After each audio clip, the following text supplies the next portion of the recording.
आश्वासन। जय पवार, ऋतुजा पाटील यांचा बहरीनला 4, 5 आणि 7 डिसेंबरला लग्न सोहळा। पवार पाटील कुटुंबाकडून प्रफुल्ल पटेल आणि सुनील तटकरेंसह फक्त 400 जण निमंत्रित। मुख्यमंत्री उपमुख्यमंत्र्यांच्या हस्ते आज ऑरेंज गेट ते मरीन ड्राईव्ह शहरी बोगदा प्रकल्पातील टीबीएम लॉन्चिंग। कोस्टल रोड ते फ्रीवे वाहतुकीचा मार्ग सुखकर होणार। पंतप्रधान कार्यालयाचं नाव बदलून सेवातीर्थ करण्याचा सरकारचा निर्णय।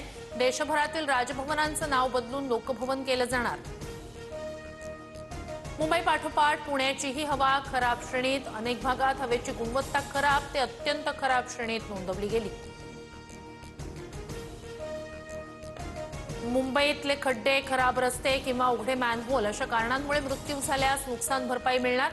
मृतांच्या वारसांना 6 लाख भरपाई देण्याचे प्रशासनाचे आदेश।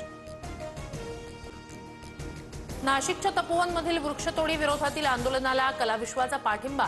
कलाकारांकडून प्रशासनाविरोधात तीव्र नाराजी व्यक्त। राज्यात अजूनही बिबट्यांची दहशत कायम। पुण्याच्या चाकण एमआयडीसीत बिबट्याचा वावर। शिरूरमध्ये शेतातून 3 बिबट्यांचा मुक्त संचार तर साताऱ्याच्या पाटणमध्ये माझगाव परिसरात बिबट्याची दहशत।